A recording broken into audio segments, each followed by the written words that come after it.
আপনারা যখন কম্পিউটারে কোনো রকম কাজ করেন, কাজ করার পর যখন শাটডাউন করে দেন, তারপর আপনাদের কম্পিউটার অন থাকে। क्या बात कर रहे हैं? আপনাদের মনে এই প্রশ্নটা আসতেই পারে, এটা কিভাবে সম্ভব? আমরা প্রথমে কম্পিউটারটা অন করে নিচ্ছি।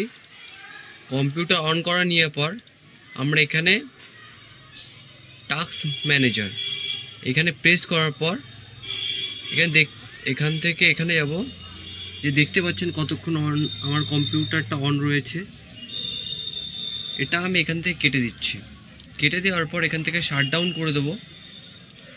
শাটডাউন করে দিচ্ছি। শাটডাউন করে দিয়েছি। আমি কম্পিউটারটা অন করে নিয়েছি। অন করে একটু হালকা রিফ্রেশ করে নিলাম। রিফ্রেশ করার পর আমি আবার সেম জিনিসটা করব। টাস্ক ম্যানেজার গিয়ে এখানে দেখতে পাচ্ছেন এখন আমার কম্পিউটার অন রয়েছে শাটডাউন করার পর। তো এটা আমরা কিভাবে ঠিক করব? সঠিকভাবে কিভাবে বন্ধ করতে হয় আমি সেটা দেখিয়ে দিচ্ছি। কম্পিউটার অন হওয়ার পর হালকা রিফ্রেশ করে নেব। রিফ্রেশ করার পর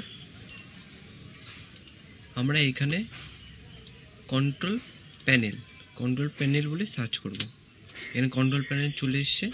তারপর এখানে পাওয়ার অপশান বলে সার্চ করব।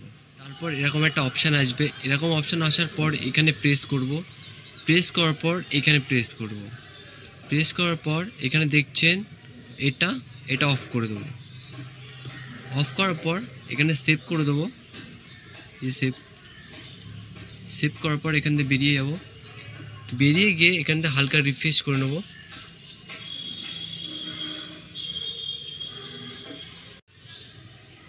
শাটডাউন হয়ে গেছে। আমরা কম্পিউটারটা অন করে নিয়েছি। অন করার পর এখানে হালকা রিফ্রেশ করে নেব। রিফ্রেশ করার পর এখানে সার্চ করব টাস্ক ম্যানেজার। যে টাস্ক ম্যানেজার আছে এটাই প্রেস করব। প্রেস করার পর এখানে দেখতে পাচ্ছেন